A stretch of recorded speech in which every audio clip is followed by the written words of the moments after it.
আমরা মাছে ভাতে বাঙালি, এই মাছে ভাতে বাঙালি হিসেবেই যেন আমরা থাকতে পারি।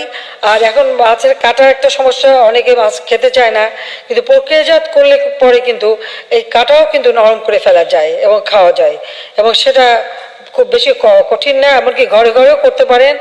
আপনারা যদি প্রেশার কুকারে মাছ 1 ঘন্টা 10 মিনিট সিদ্ধ করেন, মাছের কিন্তু কাটা নরম হয়ে যায়, মাছ মাছের মতনই থাকবে কিন্তু কাটা নরম হয়ে যাবে, এবং আপনারা সেটা বাচ্চাদেরও খাওয়াতে পারবেন, এতে কোনো অসুবিধা হয় না।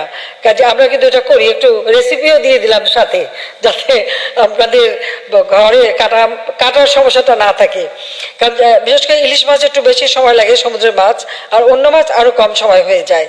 তো সে আর আমি বলছি এটা যে এটা হলো ঘরে, কিন্তু আমরা কিন্তু এই ধরনের ইন্ডাস্ট্রি যদি তৈরি করি এবং যে প্রেশার দিয়ে মাছের কাঁটাগুলি নরম থাকবে কিন্তু মাছ যেমন আছে তেমনই থাকবে দেখতে, ঠিক সেইভাবে যদি আমরা টিনজাত করতে পারি, প্রক্রিয়াজাত করতে পারি এবং দেশে বিদেশে রপ্তানি করতে পারি, পৃথিবীর বহু দেশ এই মাছ কিন্তু নেবে, অথবা মাছের তৈরি বিভিন্ন পণ্য আমরা তৈরি করে রপ্তানি করতে পারবো।